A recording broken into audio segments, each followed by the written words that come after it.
Hello everyone, welcome to Okul India के सबसे affordable learning platform में आप सभी लोगों का एक बार फिर से बहुत बहुत स्वागत है। 21 अक्टूबर 2024 मंडे यानी सोमवार का दिन और इंडियन एक्सप्रेस न्यूज़ एनालिसिस की आईना सीरीज़ लेकर मैं शांतनु सनवाल एक बार फिर से आपके सामने हाजिर हूँ। तो चलिए शुरू करते हैं।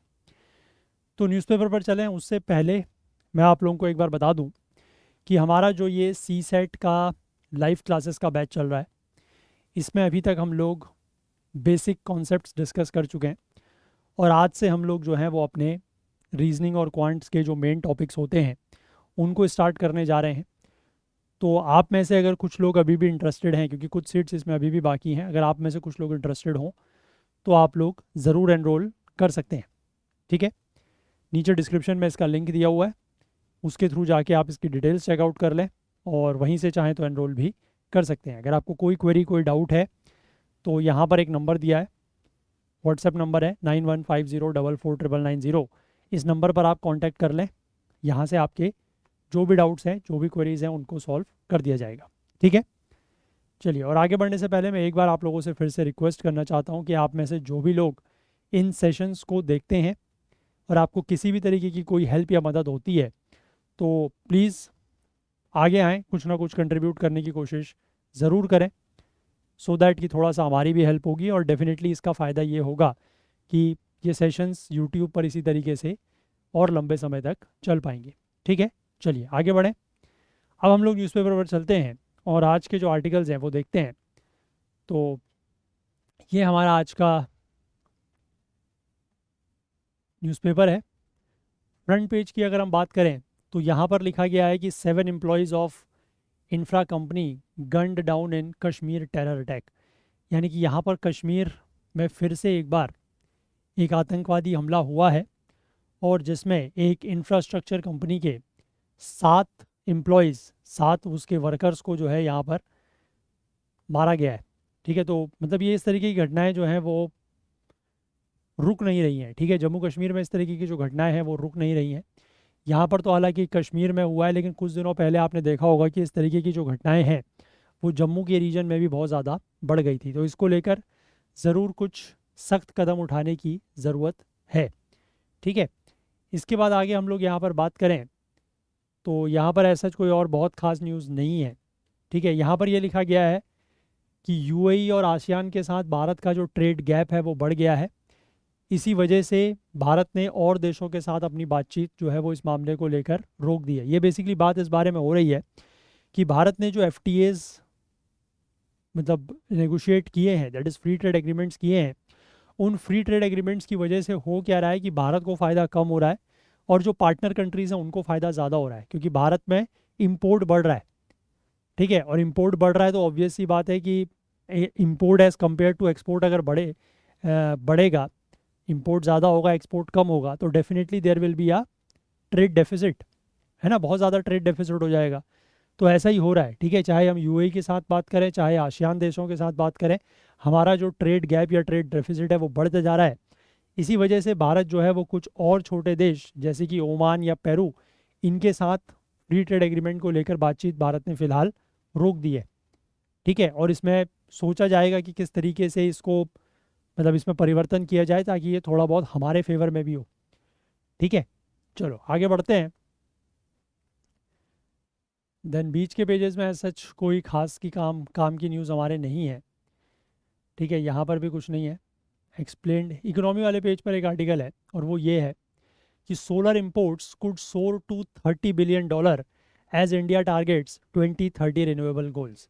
ठीक है, कि भारत का जो टारगेट है 2030 तक 500 गीगावाट रिन्यूएबल एनर्जी इंस्टॉल करने का, उसके लिए जो सोलर इंपोर्ट, ये जो सोलर पैनल्स वगैरह लगाए जाते हैं, इनका इंपोर्ट जो है वो $30 बिलियन तक का हो सकता है, ऐसा यहाँ पर GTRI का कहना है, that is global trade research initiative का कहना है। तो इसके बारे में हम लोग डिटेल में देखेंगे। इसके बाद 2 आर्टिकल्स हम लोगों ने यहाँ पर एक्सप्लेन पेज पर देखने हैं। इसमें भी ये लिखा गया है कि over 1 trillion over 30 years the huge cost of pivoting away from coal. यानी कि अगर हमें कोयले से हटना है, ठीक है, जो हम बात करते हैं ना नेट ज़ीरो की या ग्रीन एनर्जी की या एनर्जी ट्रांजिशन की, तो उसके लिए बात यही है कि हमें कोल से हटना है या कोल का इस्तेमाल कम करना है और फिर कम करते करते धीमे धीमे बंद कर देना है। तो उसके लिए बताया गया है कि इसमें अगर ऐसा किया जाता है तो उसके लिए अगले 30 सालों में $1 ट्रिलियन जो है वो खर्च होगा। ठीक है, तो इसके बारे में बात करेंगे। और एक आर्टिकल यहाँ पर नीचे है, that is come back of कृषि इन भारत। तो यहाँ पर अब हो सकता है आप ये हेडिंग पढ़ के ही समझ जाएं।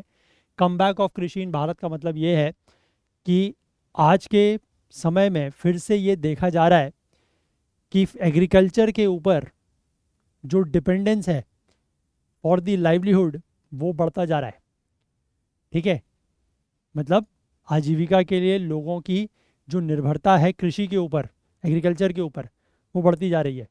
जबकि हम बात किया करते थे कि लोगों को एग्रीकल्चर से बाहर निकालना है, ठीक है ना, नॉन एग्रीकल्चरल एक्टिविटीज़ की तरफ लेके जाना है। बट यहाँ पर देखने को ये मिल रहा है कि एग्रीकल्चरल एक्टिविटीज़ की तरफ लोगों की जो निर्भरता या डिपेंडेंस है वो बढ़ती जा रही है फिर से। तो इसके बारे में हम लोग यहाँ पर बात करेंगे। तो ये बेसिकली मेन हमारे आज के जो 3 आर्टिकल्स हैं इनके बारे में हम डिस्कस करेंगे। तो लेट्स स्टार्ट, एक एक करके देखना शुरू करते हैं।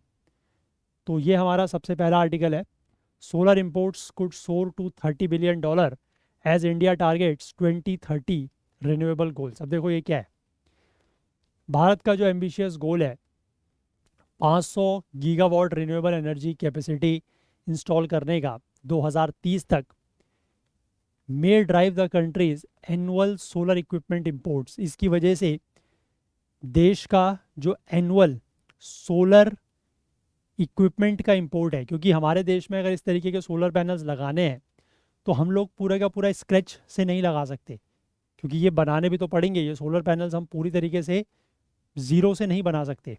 ठीक है, तो हमें इंपोर्ट करना पड़ता है। तो एनुअल सोलर इक्विपमेंट का इंपोर्ट जो है वो $30 बिलियन तक का हो सकता है। और ऐसा क्यों? Due to heavy reliance on the Chinese goods, क्योंकि चाइनीज़ सामान के ऊपर हमारी जो निर्भरता है वो बहुत ज़्यादा है, ऐसा GTRI ने कहा है, that is global trade research initiative ने कहा है। ठीक है, अब इसने ये एम्फोसाइज किया है कि on the need for India to develop a self reliant solar manufacturing ecosystem.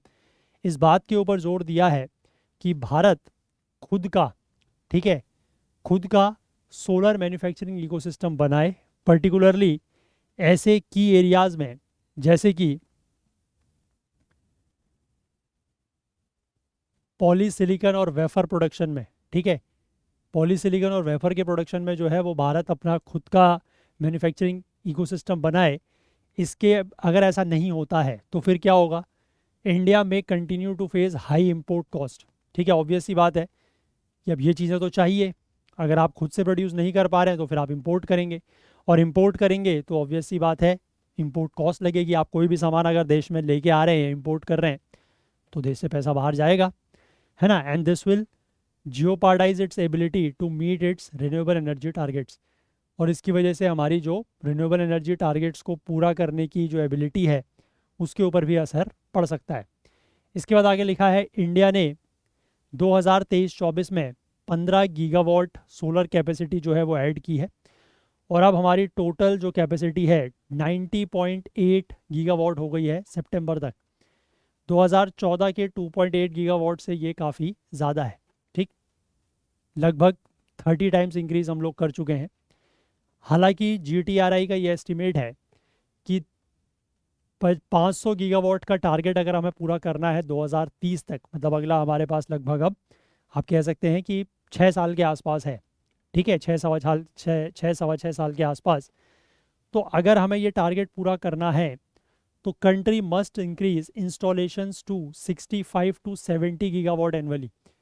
तो कम से कम, क्योंकि अभी हम लोग लगभग 98 पॉइंट समथिंग में है, मतलब 100 के आसपास है, और अगले अगर हमें 6 सालों में, ऑब्वियसली 6 सालों में अगर हमें 400 गीगावाट और ऐड करना है तो 65 टू 70 गीगावाट्स एनुअली ऐड करना पड़ेगा।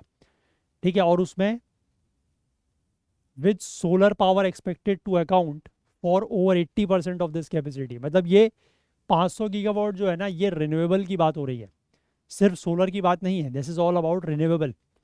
तो इसमें ये कहा जा रहा है कि इतना आपको साल में ऐड करें, ठीक है, तब आप अगले 6 सवा 6 साल में लगभग 500 के आसपास पहुंचेंगे, और इसमें से 80% जो है वो सोलर से ही होगा। ठीक है, ऐसा यहाँ पर बताया गया है।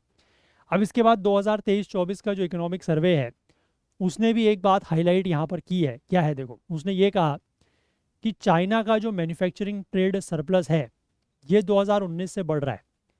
ठीक है, मैन्युफैक्चरिंग ट्रेड सरप्लस मतलब जो उसका मैन्युफैक्चरिंग है, ठीक है, उसका जो ट्रेड सरप्लस उसका बढ़ता जा रहा है, मतलब वो सामान प्रोड्यूस कर रहा है, लेकिन उसका सामान क्या है कि उसके देश में नहीं बिक रहा। क्यों?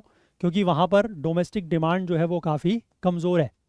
ठीक है, और इंडस्ट्रियल कैपेसिटी उसकी बहुत ज़्यादा है, तो प्रोड्यूस तो बहुत ज़्यादा कर रहा है, लेकिन उसके खुद के देश में वो सामान नहीं बिक रहा है। क्यों? क्योंकि उसके देश में डिमांड जो है वो कम है। तो इसकी वजह से डोमेस्टिक सप्लाई और डिमांड के बीच में जो मिसमैच है, ठीक है, ये पिछले कुछ सालों में बढ़ी है, ऐसा इकोनॉमिक सर्वे में बताया गया। इसकी वजह से चाइना क्या कर रहा है, देखो इसकी वजह से चाइना क्या कर रहा है मैं आपको बताता हूँ। इसकी वजह से promoting prompting Chinese companies to seek additional market overseas. और इसी की वजह से चाइनीज़ कंपनीज क्या हैं, वो प्रोड्यूस तो कर रही हैं, अपने देश में बेच नहीं पा रही, तो वो फिर विदेशों में मार्केट ढूंढ रहे हैं। विदेशों में वो अपने लिए ग्राहक ढूंढ रहे हैं, कस्टमर्स ढूंढ रहे हैं कि अच्छा ये सामान हमारा जो है ये बन तो गया, हमारे देश में बिक नहीं रहा, अब इसको कहीं विदेश में बेचा जाए, तो मार्केट ढूंढो कौन इसको खरीद सकता है। ठीक है, ऐसा ही सर्वे में लिखा गया है। 2023-24 में ही अगर हम बात करें तो हमने चाइना से, मतलब ओवरऑल अगर हम बात करें तो $7 बिलियन के आसपास सोलर इक्विपमेंट जो है वो खरीदे हैं, और इसमें से 62.6% या आप कह सकते हैं 63% के आसपास चाइना से आया है। ठीक है, चाइना की जो डोमिनेंस है ग्लोबल सोलर मैन्युफैक्चरिंग में वो बहुत ज़्यादा है। ठीक है, 97% ऑफ द पॉलीसिलिकॉन प्रोडक्शन और 80% ऑफ द सोलर मॉड्यूल्स ये चाइना मैन्युफैक्चर कर रहा है। ठीक है, and makes it challenging for other countries to compete, और इसी वजह से जो बाकी देश हैं वो उससे कम्पीट नहीं कर पा रहे हैं। While India has introduced, India ने PLI स्कीम जैसे इनिशिएटिव्स इंट्रोड्यूस किए हैं ताकि लोकल मैन्युफैक्चरिंग को बूस्ट किया जा सके, लेकिन GTRI के फाउंडर जो हैं अजय श्रीवास्तव, इनका ये कहना है कि that these efforts have had limited impact, है ना, ये जो एफर्ट्स किए गए हैं इनका जो इम्पैक्ट है वो बहुत ज़्यादा नहीं है, क्योंकि as they continue to rely heavily on imported inputs, क्योंकि अभी भी वो यही देखा जा रहा है कि जो इनपुट्स हैं वो बहुत ज़्यादा इम्पोर्टेड है अभी भी। The report noted that India solar manufacturing sector is still in its infancy, मतलब अभी बहुत शुरुआती स्टेज में है। इंडिया की जो सोलर मैन्युफैक्चरिंग सेक्टर है वो बहुत ज़्यादा शुरुआती स्तर में है, और ज़्यादातर प्रोजेक्ट जो हैं वो सिर्फ imported ready to use solar modules के ऊपर निर्भर है। हम लोग सब चीज़ें बिल्कुल स्क्रैच से, ज़ीरो से नहीं बना सकते। ठीक है, हमने बाहर से सोलर मॉड्यूल्स और ये सब चीज़ें खरीद लिए, उनको यहाँ पर ला के असेंबल कर दिया बस। तो अब वो जो बाहर से चीज़ें इंपोर्ट कर रहे हैं तो उसका पैसा तो देना पड़ेगा, है ना। अब इसके बाद लास्ट फिस्कल ईयर की बात की गई है। लास्ट फिस्कल ईयर में यानी कि पिछले वित्तीय वर्ष में इंडिया ने $4.4 बिलियन के ये मॉड्यूल्स जो है वो खरीदे हैं, साथ में सोलर सेल्स और बाकी कंपोनेंट जैसे कि इन्वर्टर्स और केबल्स वगैरह खरीदी है। ठीक है, अब नियरली 90% ऑफ इंडिया की जो सोलर मैन्युफैक्चरिंग है उसमें असेंबलिंग मॉड्यूल्स है। ठीक है, मैंने आपको वही बताया कि जो इम्पोर्टेड सेल्स हैं उनको असेंबल कर लिया जाता है, और सिर्फ 15% जो है वो लोकल वैल्यू एडिशन है। हम लोग अपनी तरफ से कुछ बहुत ज़्यादा उसमें वैल्यू एडिशन नहीं करते, बाहर से जो इम्पोर्ट किया हुआ है उसको जोड़ तोड़ के असेंबल करके अपना काम चलाते हैं। It added that only a few Indian companies manufacturing solar cells at a commercial scale, बहुत कम कंपनीज इंडिया में ऐसी हैं जो कॉमर्शियल स्केल पर सोलर सेल्स मैन्युफैक्चरिंग कर रही हैं, और उनमें से भी कोई भी कंपनी ऐसी नहीं है जो सोलर सेल्स को फ्रॉम स्क्रैच बना रही है यूजिंग द डोमेस्टिक मटेरियल्स, मतलब बिल्कुल रॉ मटेरियल्स को लेकर बिल्कुल स्क्रैच से बना रहे हैं, ऐसी कोई भी कंपनी नहीं है। अब रिड्यूस इंपोर्ट्स को कम करने के लिए यहाँ पर यह एम्फसाइज किया गया है कि इंडिया को इन्वेस्ट करना होगा in the production of solar cells. ठीक है, प्रोडक्शन ऑफ सोलर सेल्स में इन्वेस्ट करना होगा। ठीक है, सबसे पहले सिलिका रिफाइनिंग की बात होगी, क्योंकि सिलिका रिफाइनिंग में भी इन्वेस्टमेंट लगेगा, है ना, क्योंकि ये बहुत ज़्यादा कॉस्टली और एनर्जी इंटेंसिव प्रोसेस है, सच एज पॉलीसिलिकॉन प्रोडक्शन। तो ये सब चीज़ों की शुरुआत में भी आपको काफ़ी ज़्यादा इन्वेस्टमेंट करने की ज़रूरत है। इसके बाद इन्होंने ये भी हाईलाइट किया है कि the importance of domestic production of की मटीरियल्स। ठीक है, जो की मटीरियल्स हैं, जो मेन उसके मटीरियल्स हैं, उनके डोमेस्टिक प्रोडक्शन की इंपॉर्टेंस को लेकर भी इन्होंने उसकी इंपॉर्टेंस के बारे में बात की है, जैसे कि एल्यूमिनियम फ्रेम्स और ग्लास। ठीक है, इसके लिए भी strong research and development efforts लगेंगे, और गवर्नमेंट सपोर्ट की ज़रूरत होगी। इस रिपोर्ट में ये कहा गया है कि China remains India's largest supplier of solar equipment. ठीक है, चाइना जो है वो भारत का सबसे बड़ा सोलर इक्विपमेंट का सप्लायर है, followed by Vietnam, Malaysia and Thailand. और चाइना के ऊपर अपनी डिपेंडेंसी को कम करने के लिए इंडिया ने क्या किया हुआ है, 40% कस्टम ड्यूटी लगाई हुई है सोलर मॉड्यूल्स के ऊपर, और 25% जो है वो सोलर सेल्स के ऊपर। हालांकि और जो आसियान कंट्रीज से इंपोर्ट्स होता है उनके ऊपर इस तरीके की कोई भी ड्यूटीज़ नहीं लगी हुई हैं, क्योंकि इंडिया और आसियान का FTA है, that is free trade agreement है। अब GTRI यहाँ पर ये रिकमेंड करता है, कई सारे स्टेप्स इन्होंने बताए हैं डोमेस्टिक मैन्युफैक्चरिंग को बूस्ट करने को लेकर, है ना। जैसे कि इनका कहना है कि अपस्ट्रीम सोलर प्रोडक्शन में इन्वेस्ट किया जाए। अपस्ट्रीम सोलर प्रोडक्शन का मतलब वही है कि शुरुआती जो इनिशियल स्टेजेज है वहाँ पर। इसके बाद ये बताया गया है कि PLI स्कीम का जो स्कोप है उसको बढ़ाया जाए, स्किल्ड वर्कफोर्स क्रिएट की जाए, तो इससे डोमेस्टिक मैन्युफैक्चरिंग जो है वो बूस्ट हो सकती है। इसके साथ साथ इन्होंने ये भी सजेस्ट किया है कि India should collaborate with countries like US, European Union and Japan to establish large scale solar manufacturing facilities. India को कुछ ऐसे देश जो एडवांस्ड देश हैं जैसे कि US, यूरोपियन यूनियन या जापान, इनके साथ कोलैबोरेशन करना चाहिए ताकि large scale solar manufacturing facilities जो हैं वो यहाँ पर इस्टेब्लिश की जा सके। The global shift towards renewable energy led by the US, EU, Japan and India heavily relies on solar power, which constitutes a significant portion of renewable energy mix in most countries। ठीक है, ये जो global shift हो रहा है renewable energy की तरफ, जिसको बेसिकली US, जापान, EU और इंडिया लीड कर रहे हैं, ये ज़्यादातर, है ना, बहुत ज़्यादा स्तर पर ये सोलर पावर के ऊपर रिलाई करता है। और सोलर पावर तो आपको पता ही है कि रिन्यूएबल एनर्जी का जो मिक्स है, मतलब रिन्यूएबल एनर्जी में सिर्फ सोलर तो है नहीं, है ना, विंड भी है, टाइडल भी है, जियोथर्मल भी है, अलग अलग है। तो उसमें ये सिग्निफिकेंट पोर्शन रहता है सोलर पावर का। और with control over 80% of global solar production, China remains a dominant player. ठीक है, 80% ग्लोबल सोलर प्रोडक्शन जो है वो चाइना कर रहा है, और इसी सेक्टर में चाइना जो है वो एक बहुत डोमिनेंट प्लेयर है। इसने 2023 में ही लगभग $40 बिलियन के आसपास के सोलर मॉड्यूल्स बेचे हैं। आप सोचिए, $40 बिलियन के आसपास के सोलर मॉड्यूल चाइना एक्सपोर्ट कर चुका है, बेच चुका है दूसरे देशों में सिर्फ 1 साल में। तो चाइना की आप यहाँ पर मैन्युफैक्चरिंग कैपेसिटी को समझिए, और किस तरीके से उसने इस पूरे की पूरे मार्केट को कैप्चर किया हुआ है, ये देखिए आप। ठीक है, और कैसे इस बात की इम्पोर्टेंस, क्योंकि यहाँ से क्वेश्चन बड़ा अच्छा क्वेश्चन बन सकता है, खासकर मेंस में।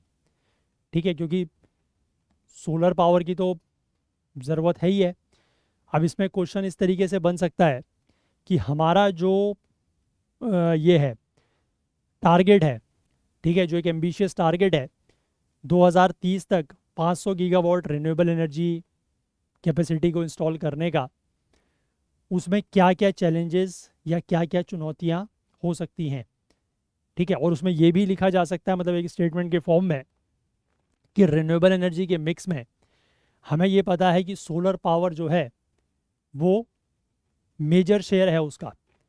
ठीक है, जब हम बात करते हैं कि 500 गीगावाट रिन्यूएबल एनर्जी है, या मतलब हमें इंस्टॉल करनी है इतनी कैपेसिटी, तो इसमें से हमें पता है कि ज़्यादातर जो है वो क्या होगी, सोलर ही होगी।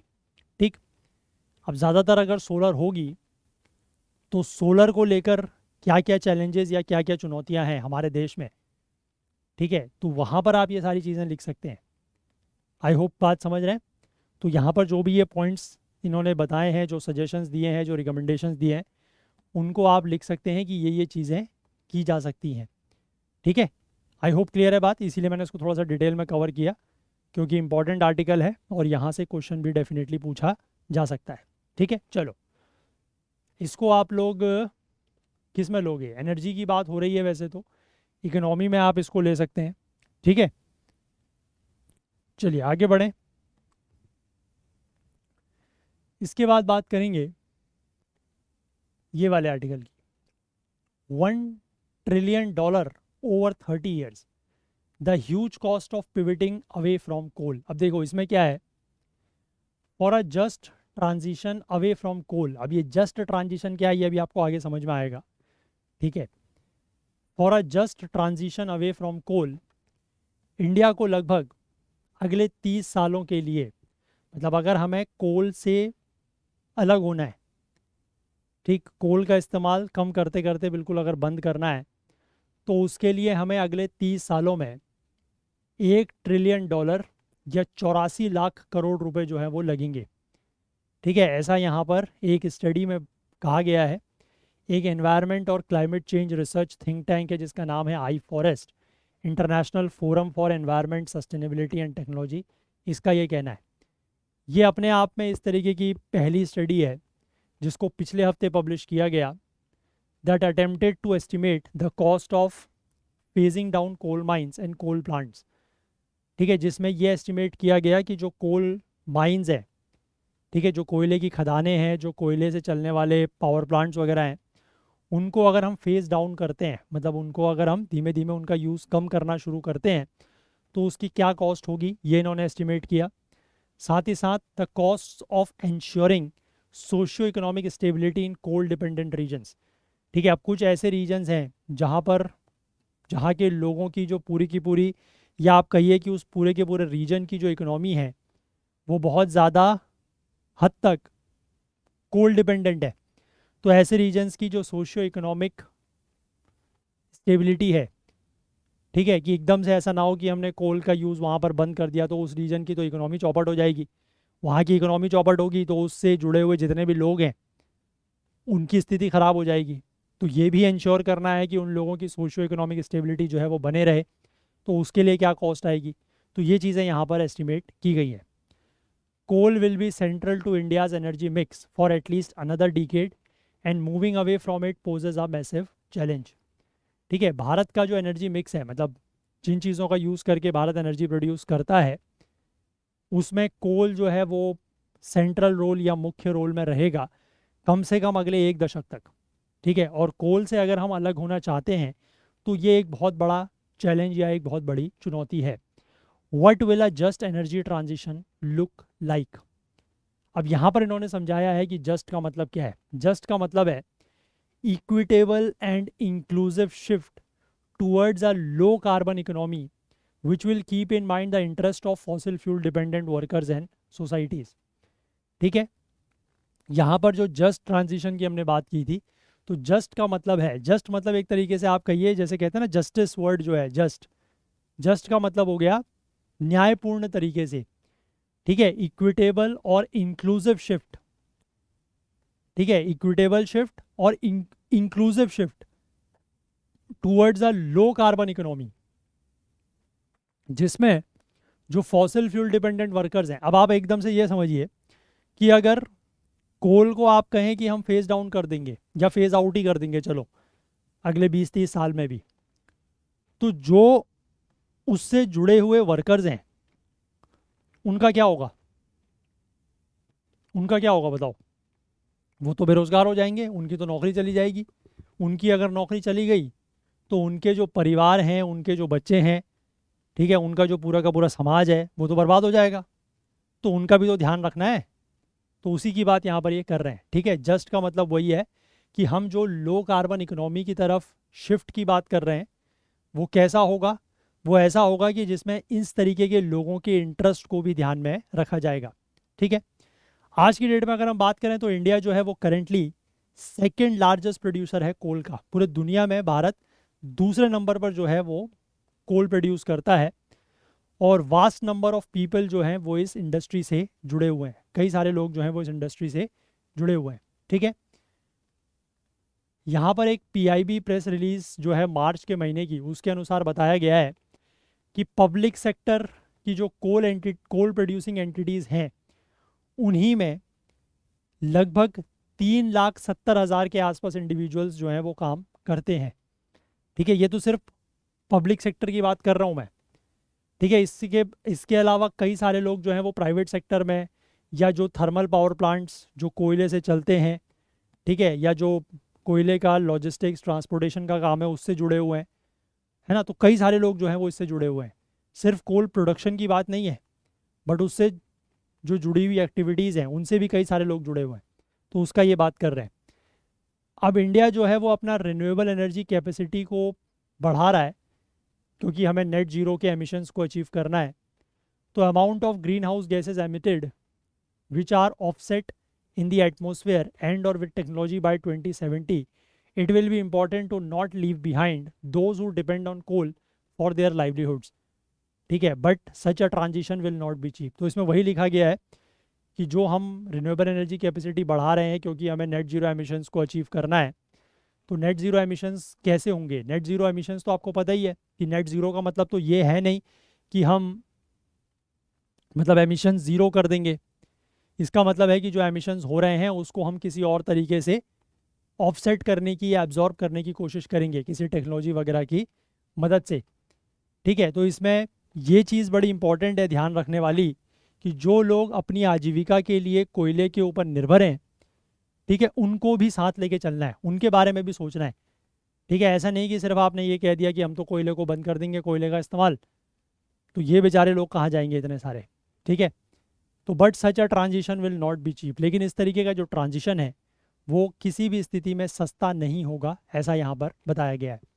अब जस्ट ट्रांजिशन के लिए क्या कॉस्ट इन्वॉल्व होगी, तो इसमें इन्होंने बेसिकली क्या किया है कि भारत के जो 4 हेविली कोल डिपेंडेंट डिस्ट्रिक्ट्स हैं उनके बारे में इन्होंने बात की है, उनका असेसमेंट किया है।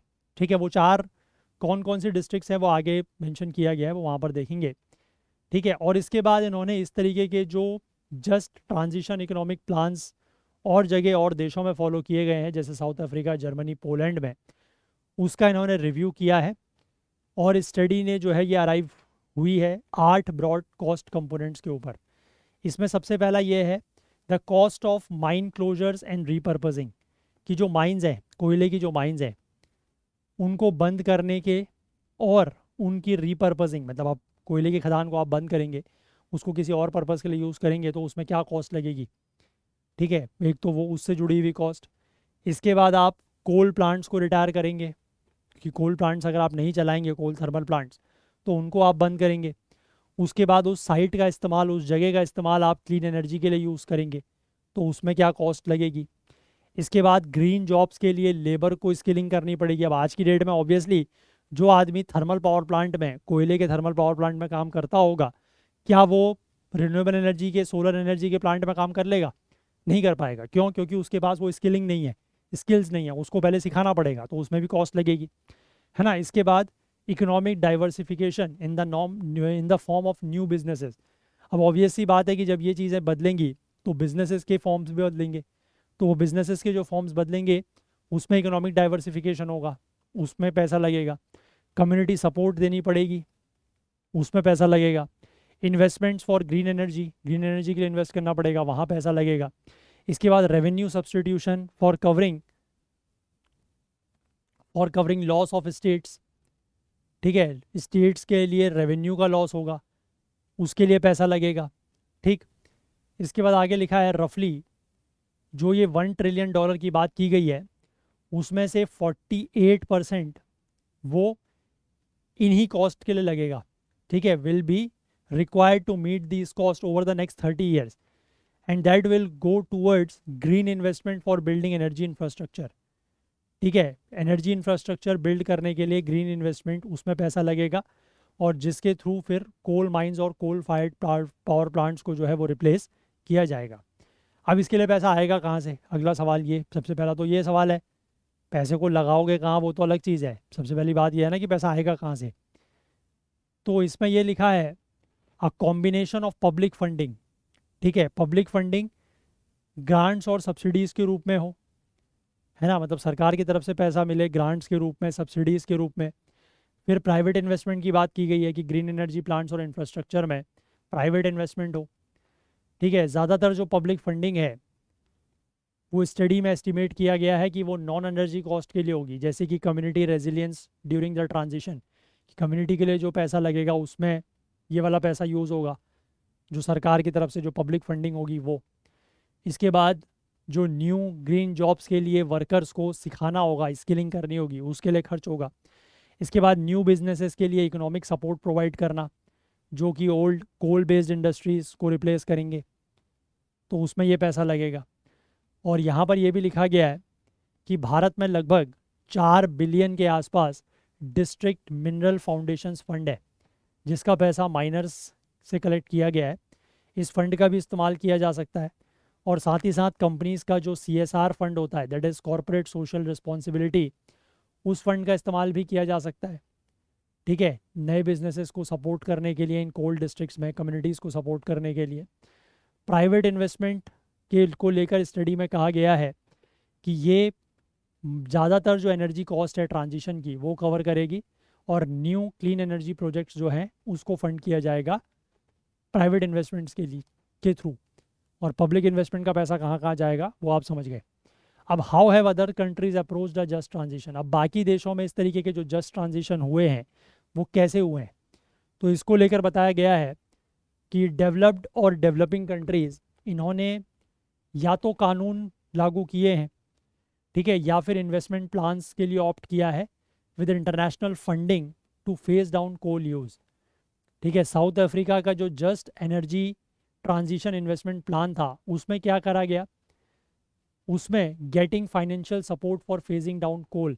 ठीक है, कोल को फेज डाउन करने के लिए जो फाइनेंशियल सपोर्ट है वो कहाँ से लिया गया, UK, France, Germany, US, European Union, Netherlands और डेनमार्क से।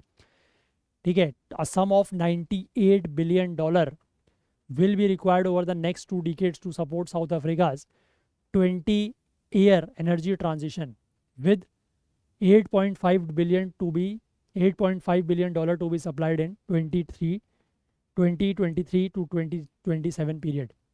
ठीक है, तो इतना पैसा वहाँ पर लगेगा, यहाँ देशों से आया है, मतलब आएगा कुल मिला के अगले 20 सालों में, और जिसमें से इतना पैसा जो है $8.5 बिलियन वो इस पीरियड में आएगा 2023 से 2027 के बीच में।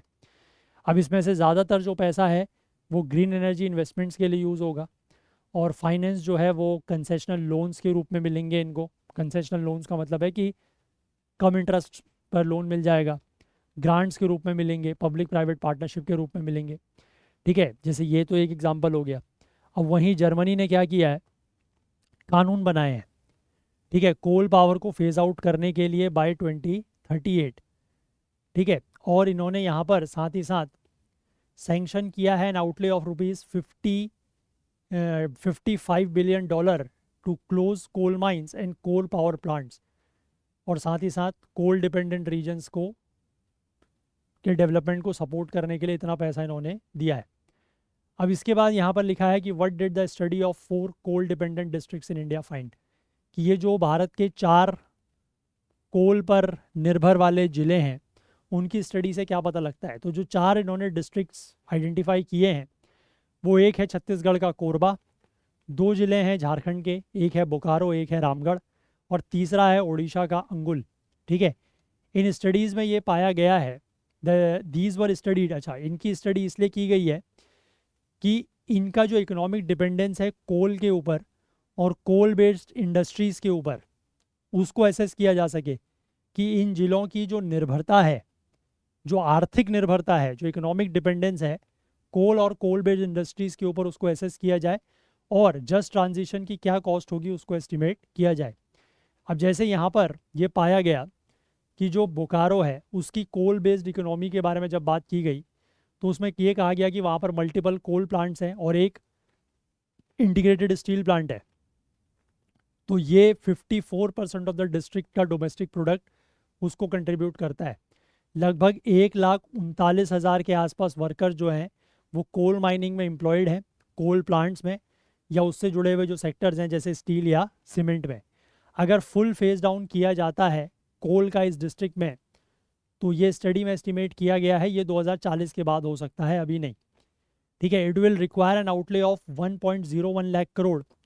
अगले 3 दशकों में यहाँ पर लगभग 1 लाख करोड़ से ज़्यादा का पैसा लगेगा ताकि जो वर्कर्स हैं उनको रिहेबिलिटेट किया जा सके, जो माइंस वगैरह हैं उनकी रिपर्पसिंग की जा सके, ग्रीन एनर्जी प्रोडक्शन का इस्तेमाल शुरू किया जा सके ऐसी जगहों पर जहाँ पर आज कोल प्लांट्स हैं। तो इन सब चीज़ों के लिए बहुत ज़्यादा पैसा लगेगा। ठीक है, तो वही चीज़ इन्होंने इन 4 डिस्ट्रिक्ट्स को लेकर इस तरीके से बताई है। ठीक है, क्लियर हो गई बात, समझ गए? ये भी इम्पॉर्टेंट टॉपिक है। ठीक है, क्लाइमेट चेंज में, क्योंकि नेट ज़ीरो, कोल का फेज डाउन इम्पॉर्टेंट है। ठीक है, अब ऐसा है कि डायरेक्टली यहाँ से आप सारी चीज़ें अगर नहीं भी लिख पाएंगे मतलब किसी भी एक पर्टिकुलर आंसर में, तो कुछ ना कुछ पॉइंट्स आपको ज़रूर यहाँ से मिलेंगे विच कैन बी यूज्ड। ठीक है, चलो आगे बढ़ें। इसको आप जीएस पेपर 3 में लेंगे, क्लाइमेट चेंज है ना, इन्वायरमेंट में। अब इसके बाद यहाँ पर आ जाओ, कम बैक ऑफ कृषि इन भारत। भारत में कृषि की यानी कि एग्रीकल्चर का क्या हुआ है, कम बैक हुआ है। ठीक है, ये बहुत अच्छी बात मेरे हिसाब से तो नहीं है। आप लोगों का इसको लेकर क्या विचार है, आप ज़रूर बताएं। देखो यहाँ पर लिखा है, शुरुआत की गई है कि is dependence on farming for livelihoods and incomes rising in India. ठीक है, क्या अपनी आजीविका के लिए और इनकम के लिए भारत में जो निर्भरता है कृषि के ऊपर वो बढ़ रही है, जो कि लगभग एक दशक पुराना जो ट्रेंड था कि रूरल कंट्री साइड, मतलब जो रूरल एरियाज़ हैं वो एग्रीकल्चर से कम जुड़े हुए, मतलब ऐसा लग रहा था कि वो एग्रीकल्चर से अब कम जुड़ रहे हैं। ठीक है, क्या वो ट्रेंड रिवर्स हो रहा है, ऐसा यहाँ पर कहा गया है। तो यहाँ पर एक सर्वे की बात है, that is all India rural financial inclusion survey 2021-22 का। ये सर्वे इस महीने रिलीज़ हुआ है और इसमें ये पाया गया है कि 57% of the rural households in the country including house holds in semi urban centres with a population of less than 50,000 were agricultural। 57% of the rural house holds. ठीक है, यानी कि गाँव में रहने वाले 57% परिवार ऐसे हैं, जिसमें से कुछ ऐसे भी परिवार हैं जो कि सेमी अर्बन सेंटर्स में हैं जहाँ की पॉपुलेशन 50,000 से कम है। ये कैसे हैं, इतने परिवार एग्रीकल्चरल हैं। ठीक है, और ये 2016-17 का जो प्रीवियस सर्वे था उसमें ये वैल्यू 48%, 48% के आसपास थी। उससे ये अब लगभग 9% और ज़्यादा बढ़ गई है। मतलब लोगों का जो इन्वॉल्वमेंट है या जो डिपेंडेंस है आप कहिए एग्रीकल्चर के ऊपर, वो बढ़ रही है। ठीक है, अब ये सर्वे जो है इसको कमीशन किया गया है by the national bank for agriculture and rural development, that is NABARD. ये डिफाइन करता है एग्रीकल्चर हाउस होल्ड को किस रूप में, देखिए डेफिनेशन दी गई है। एग्रीकल्चरल हाउस होल्ड इसके हिसाब से वो होगा जिसने रिपोर्ट की है total value of produce from farming. ठीक है, फार्मिंग से जो इसकी टोटल वैल्यू है, मतलब फार्मिंग से जो भी प्रोड्यूस हो रहा है उसकी टोटल वैल्यू इसने बताई है 6,500 रुपये से ऊपर, चाहे वो फील्ड से प्रोडक्शन हो रहा हो या हॉर्टिकल्चर क्रॉप से हो रहा हो। ठीक है, लाइव स्टॉक से हो रहा हो या पोल्ट्री रेयरिंग से हो रहा हो। लाइव स्टॉक मतलब जानवर वगैरह उसने पाले हों। ठीक है, मतलब ये आपका डेयरी फार्मिंग वगैरह वो कर रहा हो, पोल्ट्री रेयरिंग कर रहा हो। ठीक है, मुर्गी वगैरह पाली है, इससे अंडे वगैरह बेच रहा है। एक्वाकल्चर कर रहा है, मतलब फिशिंग वगैरह से जुड़ा हुआ है। Sericulture, sericulture is basically your cultivation of silk. ठीक है, या एपीकल्चर कर रहा है। एपीकल्चर मतलब ये जो मधुमक्खी पालन होता है, ठीक है, हनी बीज का कल्टीवेशन।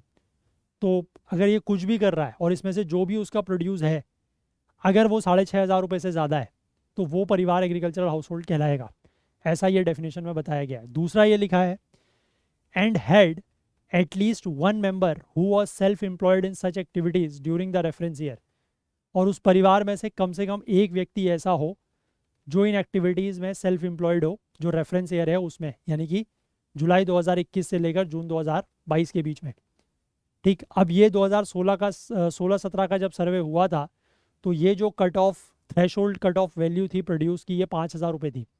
इस बार इसको बढ़ा के 6,500 रुपये कर दिया गया है। मतलब उस समय ये था कि 5,000 रुपये से ज़्यादा की अगर किसी की प्रोड्यूस है इनमें से किसी भी चीज़ में से तो वो एग्रीकल्चरल हाउस होल्ड था। ठीक है, लेकिन इस बार बढ़ा के उसको 6,500 कर दिया गया है। अब इसके बाद ये वही कह रहे हैं, भारत में ज़्यादा कृषि हो रही है।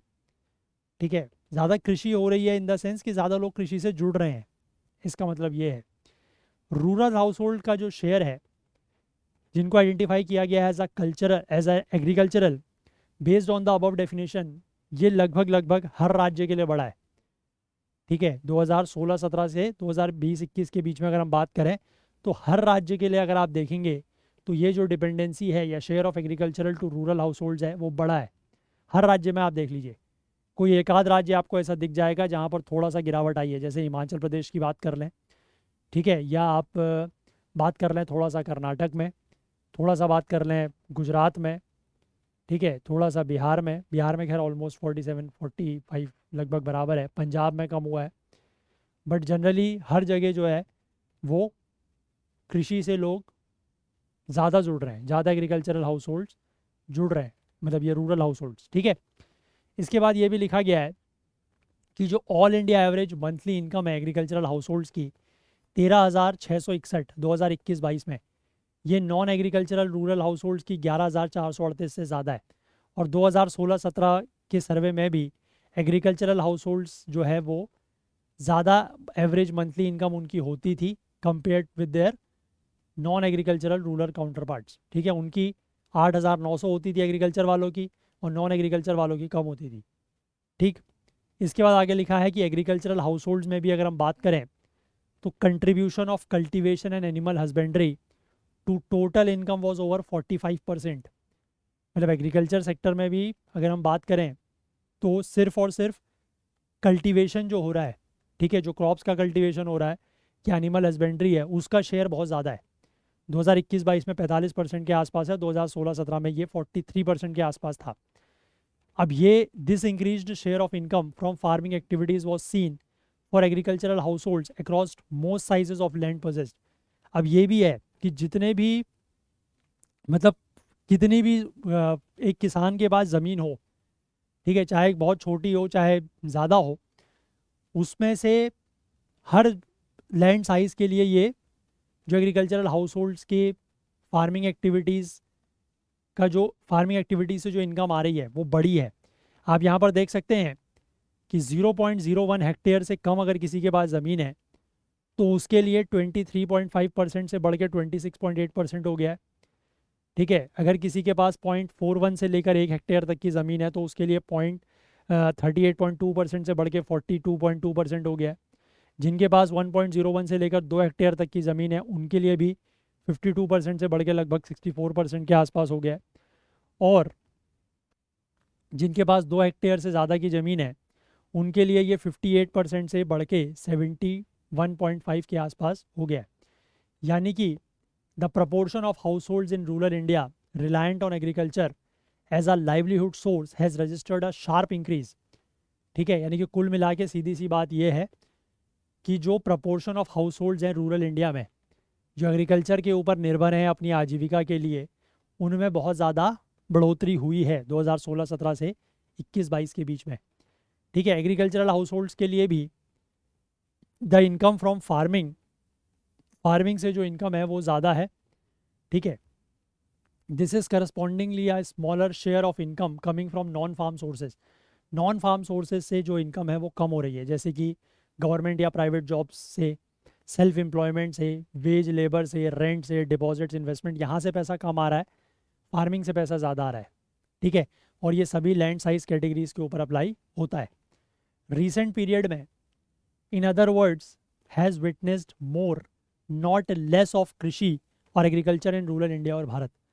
यानी कि दूसरे शब्दों में अगर हम कहें तो रिसेंट समय में क्या विटनेस किया गया है कि भारत में कृषि जो है वो कम नहीं हो रही है, बल्कि रूरल इंडिया या भारत में कृषि जो है वो बढ़ रही है। ठीक है, not only is there a higher share of agricultural households, they are also accruing more income from farms. एक तो एग्रीकल्चरल हाउस होल्ड्स की संख्या बढ़ रही है और दूसरी चीज़ ये है कि वो पैसा भी ज़्यादातर जो है वो फार्मिंग एक्टिविटीज़ से ही कमा रहे हैं। ठीक है, अब इसमें कोविड-19 का क्या उसका कोई इम्पैक्ट है, क्योंकि 2021-22 का जो साल है वो एग्जैक्टली वही साल है जो कोविड में ये लॉकडाउन वगैरह लगे थे उसके बाद का। तो इकोनॉमिक एक्टिविटी में जो रेस्ट्रिक्शंस हुए उसका जो इम्पैक्ट है that is impose in the wake of Covid first और सेकेंड वेव, हो सकता है कि उसका कुछ असर इस सर्वे की फाइंडिंग में दिख रहा हो। हालांकि जुलाई 2021 में वो जो कोविड को लेकर जो रेस्ट्रिक्शंस लगाई गई थी वो पूरी तरीके से ख़त्म कर दी गई, लेकिन हो सकता है कि उसके जो असर हैं उनको थोड़ा सा हील होने में टाइम लगा हो, ऐसा कहा जा सकता है। Agriculture related activities were specifically exempted from the lockdowns. ठीक है, जो लॉकडाउन्स था उसकी वजह से एग्रीकल्चर रिलेटेड एक्टिविटीज़ उसको बाहर रखा गया था, क्योंकि फार्म सेक्टर जो है उसमें जिस तरीके से पूरी की पूरी इकोनॉमी में डिसरप्शंस हुए थे वैसा यहाँ पर नहीं था। और इंडिया में लगातार जो है वो 4 साल बहुत अच्छा मानसून भी रहा है 2019 से लेकर, तो इसीलिए 2020-21 का जो सर्वे है उसमें हो सकता है कि agriculture share in rural livelihoods और इनकम्स में उसकी वैल्यू थोड़ा सा ओवर एस्टिमेट की गई हो। ठीक है, तो 2016-17 के साथ अगर हम इन डेटा को कंपेयर करते हैं तो ये सारी चीज़ें भी हमें थोड़ा सा ध्यान में रखनी चाहिए। लेकिन एक और एडिशनल डेटा सोर्स है जो ये इस तरफ इशारा करता है कि Indians increasingly returning to rather than living farms, कि जो इंडियंस हैं वो फार्म्स को छोड़ने की बजाय उसकी तरफ वापस जा रहे हैं, मतलब एग्रीकल्चर की तरफ वापस जा रहे हैं। और ये दूसरा डेटा सोर्स कौन सा है? That is national sample survey office का PLFS, that is periodic labour force survey. ये बताता है कि 1993-94 में हमारे देश के जो टोटल वर्कफोर्स है उसका 65% के आसपास, 64.6% जो है वो कृषि से जुड़ा हुआ था। उस समय बहुत ज़्यादा था। उसके बाद ये संख्या गिर के 2004-05 आते आते 58% के आसपास आती है। 2011-12 में और कम होती है 49% के आसपास। इसके बाद 2018-19 में ये और कम हो जाती है 42% के आसपास।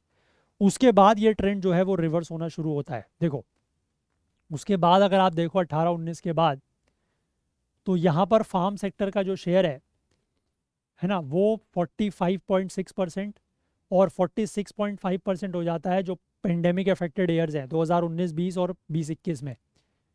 ठीक है, तो PLFS का रेफरेंस ईयर जो है वो जून से जुलाई है और कोविड जो है वो 2020 के मार्च में पहली बार स्ट्राइक करता है। तो ये सब चीज़ें तो हमें पता ही हैं, पहले से हमने देखा है। और उस समय हमने ये खुद भी एक्सपीरियंस किया था कि जो लोग शहरों में रह रहे थे, है ना, शहरों में तो सब कुछ बंद हो गया था, तो उनके पास पैसा नहीं था, खाने तक के लाले पड़ रहे थे उनको, तो ज़्यादातर लोग क्या करें, अपने गांव वगैरह चले गए क्योंकि वहाँ पर उनकी ज़मीन थी कृषि वगैरह से वो। तो ये उस वजह से भी हो सकता है। अब यहाँ पर एक पैराडॉक्स की बात की गई है कि the significant point two note is that agriculture share has remained elevated even after 21-22। अब ऐसा है कि 2020-21 तक तो चलो समझ में आता है, ठीक है, 19-20-20-21 में समझ में आता है कि कोविड के साल थे, बाहर सारे इकोनॉमिक एक्टिविटीज़ बंद थी, इकोनॉमिक लॉकडाउन थे, तो लोग अपने गांव चले गए, वहाँ पर रूरल एरियाज़ में चले गए एग्रीकल्चर की या कृषि की। लेकिन 2020-21-22 के बाद भी जो एग्रीकल्चर का शेयर है वो बढ़ा हुआ है। ठीक है, हालांकि इकोनॉमी जो है वो पेंडेमिक से बाहर आ गई है। एवरेज एनुअल GDP ग्रोथ पिछले 3 सालों में, यानी कि 2023-24 का जो साल खत्म हुआ है उससे पिछले 3 सालों में एवरेज एनुअल GDP ग्रोथ हमारी 8.3% है। जो लेटेस्ट रेशियो बता रहा है 41.6% का 2023-24 के कंपैरिजन में, 2023-24 का वो प्री पेंडेमिक जो लेवल था 42.5% उससे कई ज़्यादा है। ठीक है, अब जो ये अबव ट्रेंड रिवर्सल है वो रूरल एरियाज़ में इक्वली विजिबल है। एग्रीकल्चर 2016-17 में 57.8% रूरल वर्कफोर्स को एम्प्लॉय करता था। 2019-20 में ये बढ़ के 61.5% हो गया, वही कोविड की वजह से मान लीजिए। इसके बाद 2020-21 में ये 60.8% हो गया। 2021-22 में गिर के 59% होता है, 22-23 में 58.4% होता है, लेकिन फिर 23-24 में फिर बढ़ जाता है ये 60% के आसपास। तो ये हो क्या रहा है? ठीक है, अब ये जो डिपेंडेंस एग्रीकल्चर के ऊपर बढ़ रही है फॉर एम्प्लॉयमेंट एंड लाइवलीहुड्स, जो ये नाबार्ड और PLFS का डेटा दिखा रहा है, ठीक है, वो ऐसी इकोनॉमी में जो, अगर हम 2016-17 से 2023-24 की बात करें तो कांस्टेंट रुपीज़ के टर्म्स में इकोनॉमी इस दौरान पूरी ओवरऑल इकोनॉमी हमारी 1.4 टाइम्स इंक्रीज़ की है। तो ये एक ऐसा पैराडॉक्स है जिसके लिए कुछ एक्सप्लेनेशन की ज़रूरत है। It may partly have to do with lack of jobs in manufacturing. ठीक है, मैन्युफैक्चरिंग में जॉब्स कम है, ठीक है, जो कि सिर्फ 11.4% ऑफ इंडियाज़ के वर्कफोर्स को काम दे पा रही है 2023-24 में। 2011-12 में जहाँ 12% था, 2018-19 में जहाँ 12% था, वहाँ ये और कम हो गया है। अब मैन्युफैक्चरिंग का जो शेयर है एम्प्लॉयमेंट में 2023-24 में, वो ट्रेड, होटल्स और रेस्टोरेंट्स, इनसे भी काफ़ी कम है, कंस्ट्रक्शन से भी काफ़ी कम है। ठीक है, अब जो सरप्लस लेबर है एग्रीकल्चर में वो मूव कर रही है, if at all not from farms to factories. ठीक है, वो फार्म से फैक्ट्रीज की तरफ नहीं जा रहे हैं, बल्कि वो it is to sectors that tend to have quite similar employment characteristics as agriculture, बल्कि वो ऐसी तरफ को मूव कर रहे हैं जिन पे जो एम्प्लॉयमेंट कैरेक्टरिस्टिक्स है वो एग्रीकल्चर की तरह ही है, जिसमें जैसे कि मतलब एग्रीकल्चरल ये मार्जिनल प्रोडक्टिविटी काफ़ी कम है, मार्जिनल प्रोडक्टिविटी मतलब आउटपुट पर वर्कर काफ़ी कम है, और paying just above sustenance wage, subsistence wages, मतलब बहुत कम पैसा उनको वहाँ पर मिल रहा है। ठीक है, जितना उनके गुजारे के लिए ज़रूरत है लगभग उतना ही पैसा उनको मिल रहा है, और ज़्यादातर ये क्या है, इनफॉर्मल है। इसके बाद 2023-24 का जो PLFS का डेटा है वो हमें ये बताता है कि states with the highest share of their labour force employed in agriculture, कि कौन से ऐसे राज्य हैं जहाँ पर सबसे ज़्यादा लेबर फोर्स जो है वो कृषि से जुड़ा हुआ है। वो है छत्तीसगढ़ 64% के आसपास, मध्य प्रदेश है 61-62% के आसपास, उत्तर प्रदेश है लगभग 56% के आसपास, बिहार है 54% के आसपास, हिमाचल 54, राजस्थान 51 और झारखंड 50। उसके बाद कुछ ऐसे राज्य जहाँ पर बहुत कम शेयर है, मतलब लोग कृषि से बहुत कम जुड़े हुए हैं वर्कफोर्स, वो है गोवा 8%, केरला 27%, पंजाब 27%, हरियाणा 27, तमिलनाडु 28 और वेस्ट बंगाल 38। अब the reasons for an economy, किसी भी एक ऐसी अर्थव्यवस्था के लिए जिसका साइज 2011 में 1.82 ट्रिलियन डॉलर था, ठीक, 2016 में बढ़ के 2.29 ट्रिलियन डॉलर हुआ, और 2023 में बढ़ के 3.55 ट्रिलियन डॉलर हुआ, वर्ल्ड बैंक का डेटा बता रहा है। Having to depend more on agriculture for employment, ऐसी एक अर्थव्यवस्था, ठीक है, मतलब इंडियन इकोनॉमी की बात कर रहे हैं, एक ऐसी अर्थव्यवस्था जो इस तरीके से ग्रो कर रही है, उसको एम्प्लॉयमेंट के लिए, रोजगार के लिए कृषि के ऊपर निर्भर होना पड़ रहा है, ज़्यादा निर्भर होना पड़ रहा है, should be a subject of debate among economist. ठीक है, तो ये बेसिकली अर्थशास्त्रियों के बीच में एक चर्चा का, एक डिबेट का मुद्दा जो है वो होना चाहिए। ठीक है, इसका मतलब आप, मतलब इनडायरेक्टली आप ये समझिए कि हमारे देश में एम्प्लॉयमेंट की स्थिति कितनी खराब हो चुकी है। अब ये डेटा इस तरीके से आपको बता रहा है, ठीक है, डायरेक्टली तो कोई आपको बताता नहीं है ना। डायरेक्टली तो जिस समय चुनाव होने होते हैं उस समय, है ना, विपक्ष ये बात करता है कि हमारे देश में रोज़गार नहीं है, बेरोज़गारी बढ़ रही है, लेकिन जो सत्ता पक्ष होता है वो तो यही कहता है कि हमने बहुत कुछ किया है, ठीक है, और नहीं किया है तो वो थोड़ा बहुत अ, वादे आप कह सकते हैं, जुमलेबाजी कह सकते हैं, वटेवर, कि हम इतनी नौकरियां देंगे, ये करेंगे, वो करेंगे।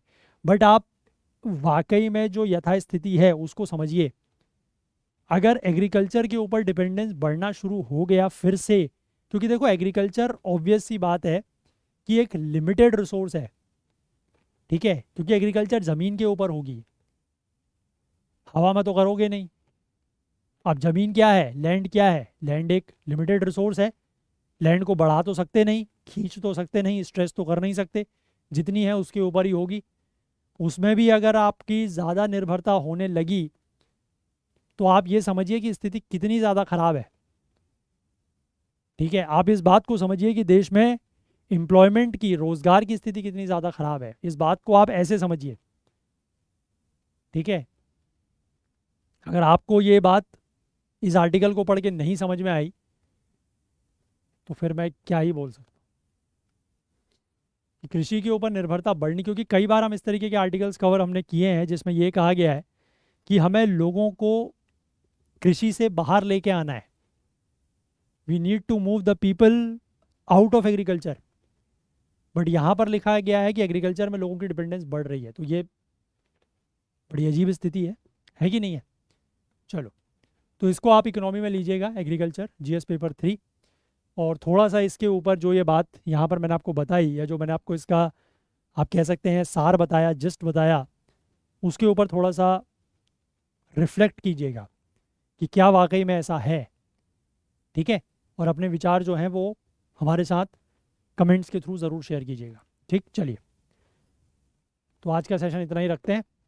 और अगर आप प्रीलिम्स 2025 के लिए फोकस कर रहे हैं तो आपके पास एक ये वाली जो टेस्ट सीरीज़ है ये डेफिनेटली होनी चाहिए, जिसमें जनरल स्टडीज़, करंट अफेयर्स और CSET के टेस्ट आपको मिल रहे हैं only at 849 rupees. Total 91 test आपको यहाँ से मिल जाते हैं। ठीक है, सिमिलरली अगर आप सिर्फ जनरल स्टडीज़ और करंट अफेयर्स की टेस्ट सीरीज़ लेना चाहते हैं तो ओनली एट 699 में है। सिर्फ जनरल स्टडीज़ के टेस्ट लेना चाहें सब्जेक्ट वाइज तो 449 में मिल जाएंगे आपको। देन अगर आप सिर्फ करंट अफेयर्स लेना चाहते हैं तो जिसमें आपको 16 महीने के करंट अफेयर्स के टेस्ट मिलेंगे ओनली 299। और CSET की अगर मैं बात करूं तो 10 फुल लेंथ टेस्ट आपको मिलेंगे ओनली एट 249 में, ठीक है। इसमें से किसी में भी अगर आप एनरोल करना चाहें तो कर सकते हैं। कोई डाउट या क्वेरी हो तो ये नंबर यहाँ पर दिया ही है ना, व्हाट्सएप का नंबर है 9150449990। इस नंबर पर आप आपको कोई भी डाउट है, कोई भी डाउट है तो मैसेज ज़रूर करें, आपके डाउट्स को हम जल्द से जल्द रिजॉल्व कर देंगे। और बाकी आप हमारे ऐप को प्ले स्टोर से ज़रूर डाउनलोड करें। और आपने अगर हमारे किसी भी वीडियो कोर्स में एनरोल किया हुआ है तो डेफिनेटली आप वीडियोस को डाउनलोड करके ऐप के थ्रू ऑफलाइन भी देख सकते हैं, ठीक है। और जाने से पहले मैं एक बार आप लोगों से अंत में फिर से रिक्वेस्ट करना चाहूँगा कि प्लीज़ आप में से जो भी लोग इन सेशंस को देखते हैं, आपको किसी भी तरीके की हेल्प होती है तो प्लीज़ कुछ ना कुछ कंट्रीब्यूट करने की कोशिश ज़रूर करें, ज़्यादा से ज़्यादा कंट्रीब्यूशंस करें, सो दैट कि हमारी थोड़ा सा हेल्प होगी और डेफिनेटली आपको इसका फ़ायदा ये मिलेगा कि ये सेशंस यूट्यूब पर इसी तरीके से चल पाएंगे, ठीक है। चलिए, तो आज के लिए इतना ही। सेशन आपको पसंद आया हो तो लाइक ज़रूर करें, ज़्यादा से ज़्यादा शेयर करें। आपके जो भी डाउट्स हैं, जो क्वेरीज़ हैं, या आप अपने कुछ विचार अगर रखना चाहें जो हमने आर्टिकल्स डिस्कस किए हैं उनको लेकर या अदरवाइज़ भी, तो आप मोस्ट वेलकम है, कमेंट करें। चैनल को आपने सब्सक्राइब नहीं किया है तो वो भी डेफिनेटली करें, अपने फ्रेंड्स वगैरह से भी करवाएं। बेल आइकन प्रेस करना ना भूलें ताकि वीडियोस के नोटिफिकेशन आपको ऑन टाइम मिल सकें। और साथ ही साथ अपना प्यार, अपना सहयोग जो है वो भी बनाए रखें। हाईलाइटेड आर्टिकल्स आपको करंट अफेयर्स ओकुल टेलीग्राम चैनल पर मिलते हैं, जिसका लिंक आपको नीचे डिस्क्रिप्शन में दिया हुआ है, या फिर आप इसको करंट अफेयर्स ओकुल सर्च करके भी ज्वाइन कर सकते हैं, या इस QR कोड को स्कैन करके भी ज्वाइन कर सकते हैं, ठीक है। चलिए, तो इतना ही रखते हैं आज के लिए, बाकी कल को फिर से मिलेंगे इंडियन एक्सप्रेस न्यूज़ एनालिसिस या आईना सीरीज़ के साथ। तब तक के लिए अपना बहुत बहुत ध्यान रखें। Please do take care of yourself. Thank you, have a nice day, bye bye.